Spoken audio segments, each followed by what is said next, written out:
Şu an ne diyor? Yer yerinden oynaması. Yer yerinden ne zaman oynayacak onu? 2021'de oynayacak yer yerinden. Sait kardeş. Biat anında yer yerinden oynayacak. Şimdi ben hazırlan. İnşallah.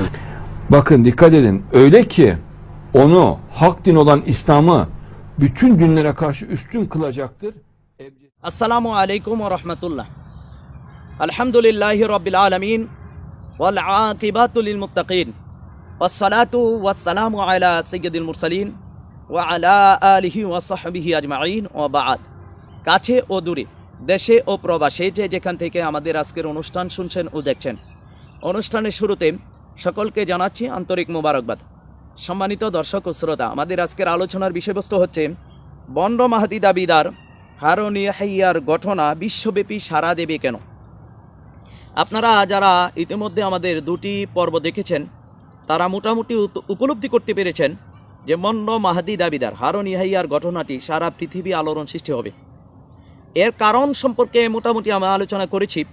এরপরও আরও কয়েকটি গুরুত্বপূর্ণ topics আপনাদের সামনে আমি তুলে ধরতে পারি। হারুন ইয়াহিয়ার ঘটনাটি সারা পৃথিবীতে আলোড়ন সৃষ্টি হবে। এর কারণ হচ্ছে বর্তমান যুগ হচ্ছে মিডিয়ার যুগ। এই মিডিয়া যে বিষয়টাকে যেভাবে উপস্থাপন করে মানুষ সেইভাবেই নেই।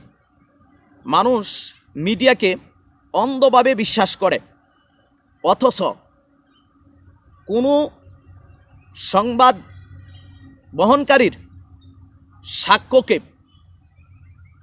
বিনা দলিলে যাচাই বাছাই ব্যতীত মেনে নিতে বারবার কুরআনুল কারীমে নিষেধ করা হয়েছে। এজন্যই ইসলামী শরীয়তে যদি কোনো ফাসেক ব্যক্তি ঈদের চাঁদ উঠেছে মর্মের সংবাদ দেয়, সেই ফাসেক ব্যক্তির সাক্ষ্য শরীয়তে গ্রহণযোগ্য নয়। ফাসেক ব্যক্তি যদি বিবাহতে সাক্ষী থাকে, সেই ফাসেক ব্যক্তির সাক্ষ্য পর্যন্ত শরীয়তের মধ্যে এলাও হয় না। নেককার পরহেজগার মুসলিম থাকতে হয়, এ মুসলমানদের সাক্ষ্য গ্রহণযোগ্য। মিডিয়াতে যারা চাকরি করে এদের বেশিরভাগ আপনার টাকার কারণে মিথ্যাচার করে, স্বার্থের জন্য মিথ্যাচার করে, দলীয় মনোভাব থেকে মিথ্যাচার করে, টাকার কাছে অনেক সময় বিক্রি হয়ে যায়, যেটি আমরা বারবার প্রমাণ পেয়েছি। সকল সাংবাদিকই যে এরকম না, বেশিরভাগ সাংবাদিকই ভালো, বেশিরভাগ সাংবাদিক সত্যনিষ্ঠ, দেশপ্রেমিক, জনগণের কল্যাণে তারা কাজ করে। নিজের রিস্ক নিয়ে তারা অনেক সময় জানের উপর আঘাত আসে, অনেক সময় অনেক সাংবাদিককে হামলার শিকার হতে হয় আমরা দেখি। সেই সমস্ত সাংবাদিকদের প্রতি একবার নয় হাজারবার কোটিবার পর্যন্ত সসম্মান আমরা সালাম দেই, তাদের জন্য আমরা দোয়া করি। তারা জাতির বিবেক, আল্লাহ তাদেরকে আরও নেক হায়াত বাড়িয়ে দিক, তারা যেন জনগণের কল্যাণে, মানবতার কল্যাণে, দেশের কল্যাণে কাজ করতে পারে। কিন্তু অনেক মিডিয়াই টাকার কাছে বিক্রি হয়ে যায়, তিলকে তাল দিনকে রাত তারা করতেছে। নিরপরাধ মানুষকে অপরাধী বানানো হচ্ছে, মিডিয়ার কারসুপি এগুলো, মিথ্যাচার করা হচ্ছে। এই মিথ্যাচারের ধরুন এই মিডিয়াদের আপনার নির্লজ্জ মিথ্যাচারের কারণে অনেক সময় অনেক ঘটনা সারা পৃথিবীতে আলোড়ন সৃষ্টি হয়। নেগেটিভকে পজিটিভ, পজিটিভকে নেগেটিভ করা হয়। তো তেমনই এক ঘটনা ঘটতে যাবে হারুন ইয়াহিয়ার ঘটনা। কারণ পশ্চিমারা যেভাবে বলে আমাদের দেশের মিডিয়ারা সেইভাবেই লেখে।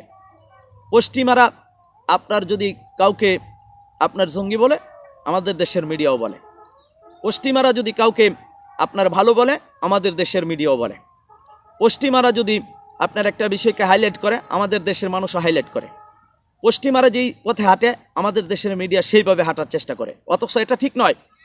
প্রত্যেকটা দেশের সাংবাদিকদের নিজস্ব ধারায়, নিজস্ব চিন্তা চেতনায় আপনার তারা সমাজের জন্য কাজ করা দরকার। কোনো দেশের অনুকরণ করা, অন্ধ অনুকরণ করা সেটি আদৌ ঠিক নয়, আর ইসলাম সেটা কখনোই সমর্থন করে না। অথচ হারুন ইয়াহিয়ার ঘটনাটি হবে একটা কঠিন এক ঘটনা। মিডিয়া মিথ্যাচার করবে।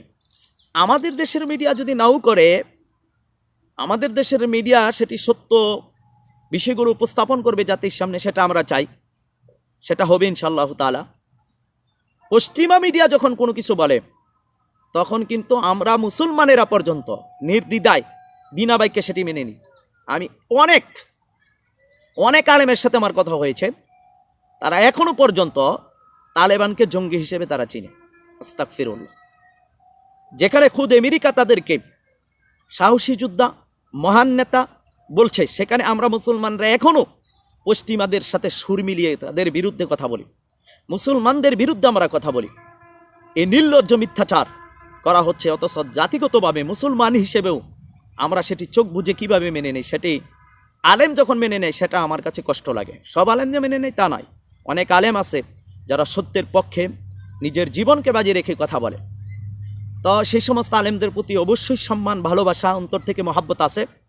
যে সমস্ত আলেম পশ্চিমা মিডিয়াদের সাথে সুর মিলিয়ে কথা বলে, আমি একজন বড় মাপের ইসলামী স্কলারকে দেখেছি যারা বলে যে এই তাদের জঙ্গি তালেবান ইহুদি খ্রিস্টানদের তৈরি।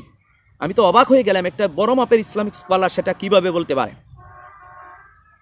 যাক, আমার কথাটা সেদিকে নয়, আমার কথাটা হচ্ছে যে হারুন ইয়াহিয়ার ঘটনা আলোড়ন সৃষ্টি হবে, মিডিয়ার মাধ্যমে প্রচার হতে পারে সারা পৃথিবীতে। জিন জাতিরা তার পক্ষে প্রচার প্রসার চালাবে, ইহুদি খ্রিস্টান তার পক্ষে প্রচার প্রসার চালাবে। সুতরাং তার ঘটনাটি পৃথিবীব্যাপী আলোড়ন সৃষ্টি হবে। কিছু কিছু আলেম, আফসোস লাগে সেই সমস্ত আলেমদের জন্য, কিছু কিছু দুনিয়ালোভী, পদলোভী, ক্ষমতালোভী, টাকালোভী আলেম হারুন ইয়াহিয়ার পক্ষে প্রচার প্রসার চালাতে পারে। সেটি আপনারা সময় আসলেই দেখতে পারবেন কারা কারা এই ভণ্ডের পক্ষে অবস্থান নেই। অনেক সময় আমরা আবেগের বশবর্তী হয়ে অনেক সময় বলি ওই জায়গাতে মাহাদির প্রকাশ পেয়েছে। অনেক মিডিয়া তো দেখি, ইউটিউব তো একটা হজবরল অবস্থা, যেটাই সেটাই অনেকে দেখলাম গুগল ম্যাপ থেকে ইমাম মাহাদির সন্ধান পাওয়া গেছে, স্যাটেলাইট থেকে মাহাদির সন্ধান পাওয়া গেছে। আস্তাগফিরুল্লাহ, এগুলো নির্লজ্জ মিথ্যাচার, এগুলো হলো নির্লজ্জ মিথ্যাচার। ইমাম মাহাদির সন্ধান আপনার সাধারণ আম পাবলিকের কাছে প্রকাশিত হবে না। যখন 2028 সালে ইমাম মাহাদির আত্মপ্রকাশ হবে, 313 জন বিশ্ববিখ্যাত মুজাহিদ, বাছাই করা আল্লাহর মনোনীত বান্দা যখন ইমাম মাহাদির কাছে বায়াত হবে, তখন তারাই কেবল ইমাম মাহাদির সন্ধান পাবে। এর আগে ইমাম মাহাদির সন্ধান সর্বসাধারণের মানুষের কাছে আসার প্রশ্নই উঠে না। যারা বলে গুগলের ম্যাপ থেকে ইমাম মাহাদির সন্ধান পাওয়া গেছে বা স্যাটেলাইট থেকে মাহাদির ছবি ধরা পড়েছে, ভাইরাল হইল, আস্তাগফিরুল্লাহ, তারা তওবা করা দরকার। কিছু ভিউয়ের জন্য, ভিউয়ার্সের জন্য এই সমস্ত মিথ্যাচার, বিভ্রান্ত ছড়ানো জাতির জন্য কতটুকু ক্ষতিকর সেটা ইনশাআল্লাহ তাআলা আপনারা কিছুদিনের ভিতরে লক্ষ্য করবেন। এই সমস্ত মিডিয়া যারা নির্লজ্জ মিথ্যাচার করেছে, নিজের চ্যানেলকে ভাইরাল করার জন্য, যারা ভাইরাল হওয়ার জন্য বিভিন্ন টপিকস সামনে নিয়ে এসেছে, থাম্বনেলকে ভিন্নভাবে উপস্থাপন করেছে, তারা জাতির সামনে মুখ দেখাবে কি করে সেটা আমি ভেবে মাঝে মাঝে চিন্তিত হয়ে যাই। তো যাক, হারুন ইয়াহিয়ার ঘটনা তুলপার হবে, সারা পৃথিবীতে আলোড়ন সৃষ্টি হবে। আজকের আলেমরা যারা আগামীর কথনকে মেনে নিতে পারছেন না, হারুন ইয়াহিয়ার বিষয়ে পড়াশোনা করুন, তার বইগুলো পড়ুন, তার অনুসারীদের সাথে কথা বলে দেখুন। তারা প্রত্যক্ষ পরোক্ষভাবে হারুন ইয়াহিয়াকে মাহদি হিসেবে প্রমোট করছে। আমাদের আগে থেকে সতর্ক করাটা প্রয়োজনীয়তা কেন? আগে থেকে সতর্ক করার মূল উদ্দেশ্যটা হচ্ছে সত্যকে সত্য হিসেবে আপনারা জানুন। কুল জা আল হাক্কু ওয়া যাহাকাল বাতিলু ইন্নাল বাতিলা কানা যাহুকা। আগেই আল্লাহ রাসূল সাল্লাল্লাহু আলাইহি সাল্লাম কিয়ামত পর্যন্ত কি কি ঘটনা ঘটবে সব কিছু বলে দিয়েছেন। অনেক সময় আমরা আকার ইঙ্গিতে সেই সমস্ত ঘটনা আপনাদের সামনে বলি, সব ডকুমেন্ট না দিলেও আপনার কিছু কিছু কথা আছে। আল্লাহ রাসূল সাল্লাল্লাহু আলাইহি সাল্লাম বলে গেছেন, যে সমস্ত হাদিসগুলোকে অনেকে জয়ীব বলে ফেলে দিতে চায়, ডাস্টবিনে ছুড়ে দিতে চায়, সে সমস্ত আলেমদেরকে মানুষ ডাস্টবিনে ফেলে দিবে ইনশাআল্লাহ। সেটা খুব কাছাকাছি সময়।